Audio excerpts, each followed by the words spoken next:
Good day, everyone, and thank you ever so much for joining me today. Please enjoy this episode on manners. A very polite introduction there because we're talking about manners today, something I am a big proponent of. I really love I have my own manners that I follow, and I like to see manners in society. I don't like bad manners if possible. So a very important topic for me today, one that I'm looking forward to. Now, today I'd like to start off by answering a student question. The question was asked here in the academy, and basically this student who joined me recently said, Jack, I freeze. I freeze in the exam. They ask me a question and there's all these things in my head and I freeze and I don't give an answer quickly enough, or sometimes I don't give an answer at all. So it's this difficulty, this issue of freezing in an exam. And one of the principles I teach here to overcome that is key stories. I want every student here, and I want this for you as well, the listeners of this podcast, to have key stories, which are 4 or 5 things you're super comfortable talking about. Now, you hear me all the time. I talk about Australia. I talk about golf. I very often talk about Spain because of my honeymoon. There's these things and people and places that I always just go back to every time. And this is what I want for you, is key stories. And this would, at the basic level, you must have a place you enjoy spending time, a hobby or interest, something you like doing, an activity you like doing, an important person, and a holiday destination. So that's 4 things. A holiday destination is the 4th. If you can be really comfortable, you can tell stories about those 4 items, you can do 2-minute speeches on those 4 items. So for example, if you say a place and it's your nearby park, you can use that to answer hundreds of questions as an example or for details, anything. And you've got these specific stories from that park. And that's what I do too. And I really encourage you to narrow down to 4 or 5 key stories, these areas that you're very comfortable talking about. And that's it. There's far more I could say about that. I teach it in this academy, but that's the key principle, and I'd like you to follow it as well. And while I'm answering, think about, okay, what are my key stories? And how would I apply those to each question today? If I'm going to talk about this park near my house, how can I talk about the park near my house when referring to manners? Will you talk about people spitting chewing gum on the floor? Just spitting on the floor? Leaving litter? These are all related to manners. So try to think, how can I apply those key stories to whatever subject I have? And I would like to give you a question. I think I'm going to go off script a little bit here, and I'm going to focus on the negative. What bad manners annoy you the most? I want to know, what are the bad manners that really frustrate you, make you upset? It might be spitting. It might be shoving. It might be elbows on the table while you're eating. It might be speaking with your mouth full of food.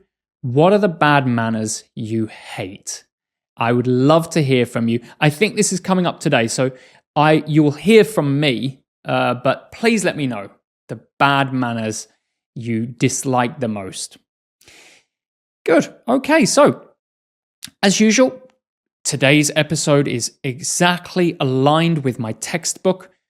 Every episode is. So if you want that textbook, it's at www.britplus.net. It's following this series, and it will give you lots of wonderful vocabulary, and every question that I answer. On top of that, it does have the structures that I use in order to answer these questions. So let's get into it with some part ones. What are some good manners you were taught as a child? I was taught a lot of good manners as a child because my parents really emphasized good etiquette. For example, don't put your elbows on the table while you're eating. I tell you an interesting one, which is very picky, but make sure you have a plate of food, you eat it in a balanced way. Do not eat all of the meat, then eat all of the potatoes, then eat all of the carrots or whatever it is. You've got to eat it in a balanced way. That's good manners. So yeah, maybe my parents were a little picky when it comes to etiquette, but it gave me some good lessons for now. Next question. Can you give an example of bad manners that annoy you? I can give you a long list of examples. No, let's do a couple that annoy me. I would say definitely speaking with your mouth full, because there's nothing worse than when you're eating dinner with someone and they're speaking and bits of food are flying out. It's just awful. I would say the other one, and this is quite specific to where I live, which I really struggle with even after 15 years, is on the subway, people pushing you to get off the subway. I feel it's unnecessary, but it's just part of the culture here, so I do have to accept it and move on. Okay, part 2. Today's part 2 is describe a situation where you saw someone displaying bad manners. Okay, pretty simple, but difficult to think of like seeing someone. Something comes to my mind. I'll give it a go. So we'll stick 2 minutes on the clock, and my time starts now. I'd like to talk about a barbecue party and an older man that I saw at this barbecue party. I was I went to this barbecue party, and it was quite big. There was maybe 20 people there. It was at my friend's house who lives in the countryside, and it was wonderful. It was absolutely fantastic. The great food, mostly great people, alcohol, music. It was a lovely time. However, there was this one man who was very proud of himself, and he just didn't have any courtesy when it came to conversation. He constantly interrupted people. He told these long stories and just expected everyone to listen to him. He was just impolite with conversation and being around people, socializing. So let me tell you a little more about him. He was perhaps in his 60s. He was very proud of himself. I think it doesn't matter, but he was in the art community, so he really liked art and talking about this. And I think he felt like he was kind of high society. But when it came to the decorum of being around other people and being polite, he just really lacked that. And he was far too happy to loudly tell his stories and take over conversations. I don't think he was ever insulting. I don't think he is ever directly rude to people, but it was just this lack of consideration that I found very rude. For me personally, I think conversation etiquette is really important, and being fair to people and... Cool. Okay. I think that was a decent answer. It's true, that does come from truth. But I was really trying to use some of today's language so that you can see that in the subtitles highlighted and get a feeling for how it can be used. But overall, I'm happy with that, and I progressed with the structure quite well. Let's move on to some part 3s. How can parents teach their children good manners? I think that really it just comes down to what you talk about at home and the kind of manners and rules you set out in your household. And it doesn't have to be super strict. I think you just common things like, okay, if your mouth is full, don't speak. Just wait until you've swallowed and then you can start speaking. I don't think elbows on the table is a particularly big deal, so I'm not going to enforce that with my daughter. But just be thoughtful of people around you. They don't want your food spraying while speaking. If you're having a conversation and someone's talking, don't interrupt them. That's just real society basics that I think you can enforce at home and just make a nice atmosphere at home that they can then take with them into society. Next question. How do manners vary across different cultures? They hugely vary. There's a massive variance depending on where you are. And I really feel it in Korea versus the UK. It's changing in Korea, I think, due to globalization and the spread of like American culture, Western culture to around the world. But there are things such as, when you're on the subway and people push each other. So, we talk about our personal space. Personal space in Korea almost doesn't exist. You can touch other people while you're going onto a subway. In England, you can't do that.